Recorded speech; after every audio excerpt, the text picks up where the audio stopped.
Hey guys, welcome back to the channel. Well, we have some good, bad news. I'm not quite sure.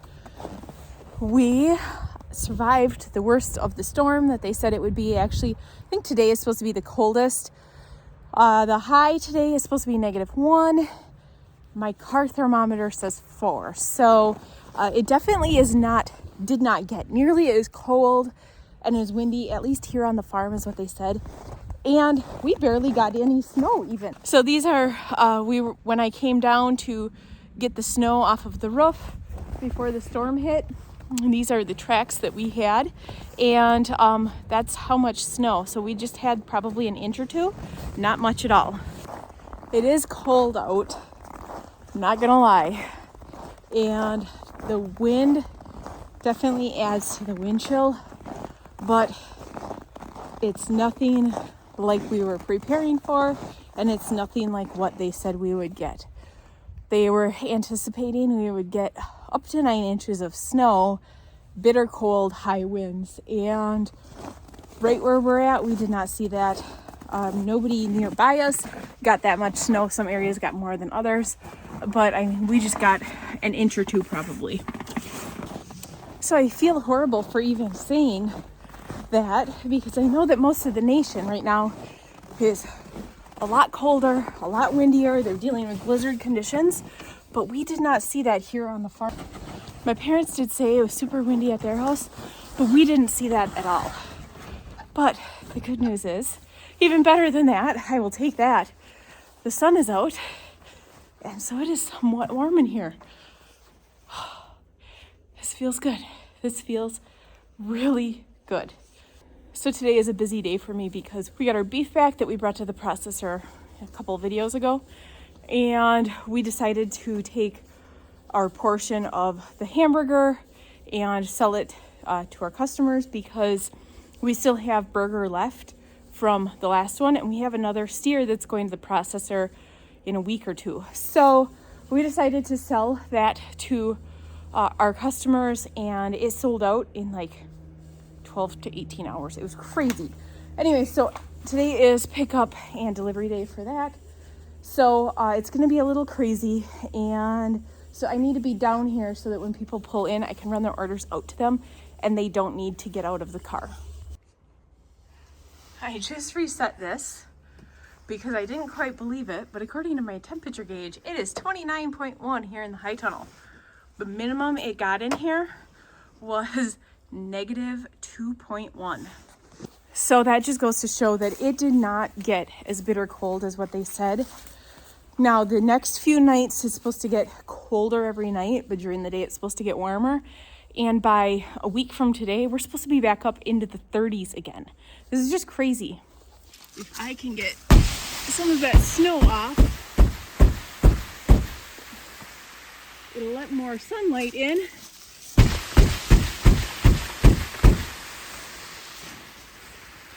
And it'll make it warmer in here. So that's gonna be the first thing I do.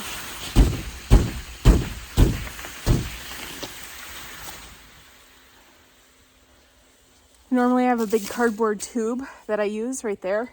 I unplug the inflation second layer, and then I use that to push it down. But because everything is so nice and tight right now, it's kind of like a drum, and the vibrations of me hitting the inside layer just make the whole top layer kind of shake.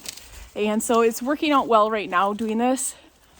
I would like to get that stuff down eventually, but we're supposed to have sunshine for a couple days. That stuff is probably going to come off on its own. Oh, that sun feels so good. Guys, it has been weeks since we've had sunshine. The last day we had sunshine was December 30th when it was really warm. And I filmed a video of Beck and I doing yard work. And I was out in a sweatshirt, and we had the fire going and everything. And that was the last day. We had about 45 minutes of sunshine before this front rolled in. I think it was at the end of last week. By the time the end of the front got to us, it was about 3:45. The sun sets around like 4:30, somewhere in there. So we had maybe 45 minutes of of sunshine. And so this feels so good. I think I could handle the cold if we had more sun, but when you go weeks without sun, it just gets so depressing. So I'm down here in the high tunnel. Well, I'm waiting for customers to come and go. And my dad did amazing. He got all this cleaned up for us during Christmas tree season. We do have some projects going on over here, some things I need to get out of here. That our neighbor's mom gave us a garlic drying station because she isn't growing garlic anymore, and it's like brand new. Anyways, so I have some different things going on, but having all the ground cover up, having all the plants pulled out, that is like wonderful. So I am making plans for this upcoming growing season and taking advantage of the sunshine and it being warm in here instead of doing it when there's no sun and it feels a lot colder. Oh, look at that. Almost 31 in here. So the good news for this summer is that we have help coming, and we have a part-time person who has said that he wants to come and help here on the farm, and we are so grateful for that. And so with that, that means that some of the things that I've wanted to try in the past, I'm actually going to be able to do, just knowing that I have a second set of hands to help. So this kind of sounds crazy, but my plan for this year is that I'm going to put raised beds in here. We have all of this compost, bagged compost here, that is going to be perfect for growing in. And it kind of is a waste of the compost if I was to spread it over the whole thing. And we do have our 2 compost piles going outside, but I want to use that for the pumpkin patch areas. So in here, I'm going to use that, and that will be, it won't have any weed seeds or anything like that in it. And so I'm going to take and I'm going to build some raised beds over here. I think I'm going to start. Now, we do have a graduation this year, and so we like to use this for, we used it for Sid's graduation. It's Lily's graduation this year. So we want to keep most of this area open for seating, because then if it's cold or rainy, we have a nice dry, warm place for people to go. If it's really hot, we have the shade cloth on, we open it up and get a nice breeze going in here, and so it works out really well. So I have to keep this part pretty much open. I'm gonna start in the back with raised beds, kind of like this, but it'll go opposite directions of the flower beds I put in last year. Part of my problem is that I have a lot of different tomato varieties this year, because I figured since I do have help, this is a good year to increase the offerings for the plant sale as far as varieties go. But then also I could do 1 or 2 plants of the ones I want to do and try some new things. I was wanting to cut back this year, but since I have help, I'm going to take advantage of that. So I think my plan is that I'm going to do rows of raised beds, probably going to up there where that flower bed is. That flower bed had just annuals in it, so I could take that out if I wanted to. I'll have to think about that, but do rows of raised beds there. They would be 8 feet long, so that would put us to probably kind of right in here. Leave a walking path and then do another set of rows that would be 8 foot long. I am experimenting a little bit with some hot peppers because our helper he's a chef, and he wants some hot peppers, and he has specific varieties that he wanted to try and experiment with his cooking. So I'm going to have a section of hot peppers, and then I'm going to have a section of like sweet peppers and bell peppers. That way there's no mixing up what ones are hot and what ones aren't. So I'm wondering if it would be a good spot to put over by where that table is, do a raised bed of the hot peppers over there,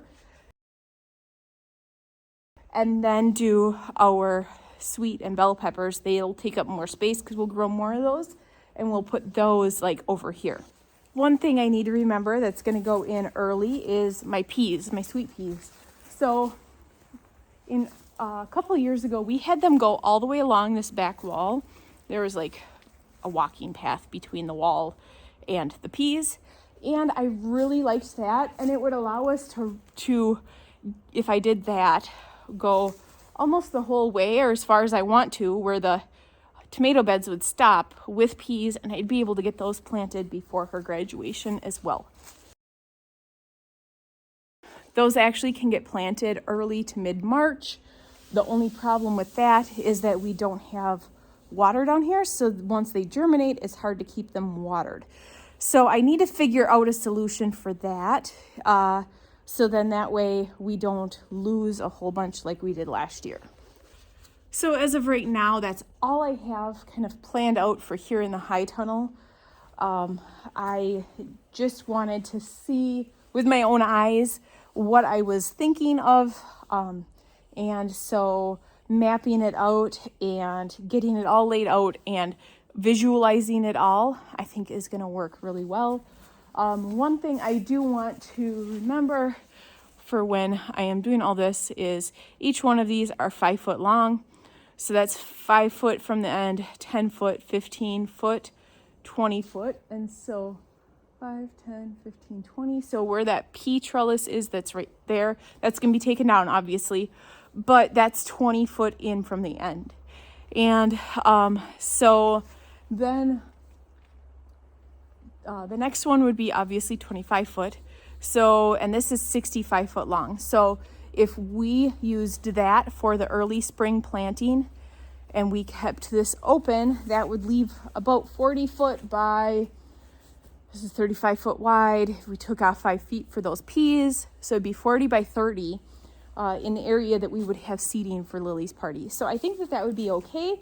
And we'll just kind of figure it out as we go. I am, because we do have these tables back here and stuff, I'm seeing a lot more space than what I realized. So I could actually, if I took that flower bed out, that was full of annuals. It has marigolds, cosmos, there was some coleus or celosia in there, I'm not quite sure.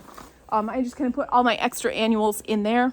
If I took that out, it would actually give us a lot more space. I obviously would take this umbrella down, that would be moved to wherever we have like a cool seating area.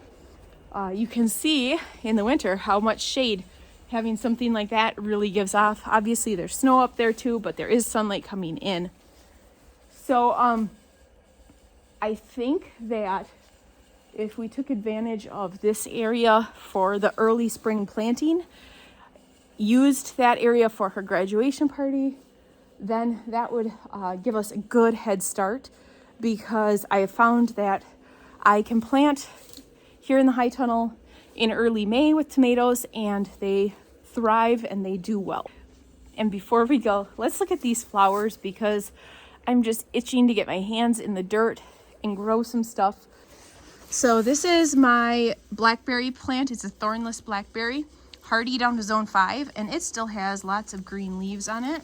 Obviously some of them are not, but I'm really impressed with that. Coneflowers are still nice and colored.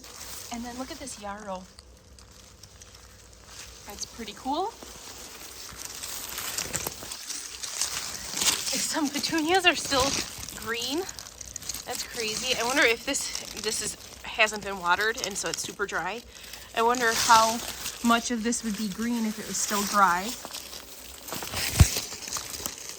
And then I think that it's either a geranium or a weed. I'm not quite sure. That is nice and green there. But for mid-January, it's kind of crazy to still see things are green and still alive. They're holding on. So that is crazy to see, because in northern Wisconsin, we don't see that at all. My goal for next year is to cut a whole bunch of the straw flowers and save them, because look how amazing these guys look. I love their coloring and their texture. And as far as flowers go this year, I have a lot. My plan is, instead of buying plugs for a lot of my fall baskets, I'm actually going to start them from seed. There are things like marigolds, pansies, there's some celosia, some coleus, that kind of stuff that I normally would buy as plugs. Instead of spending 10 times the amount of money on a tray of plugs, I was just going to start them from seeds, since I can start from seeds anyways. So that's going to kind of be a big change this year, and it's going to add quite a bit of work onto my plate in the beginning of the season. But I will have a lot more variety, a lot more colors, and I actually can be a little more picky about the colors I'm putting in baskets. So I'm really excited about that. But that is another video for another day. I hear a customer just pulled up. So that is it for today's video. Thanks for tuning in, and we will see you guys next time.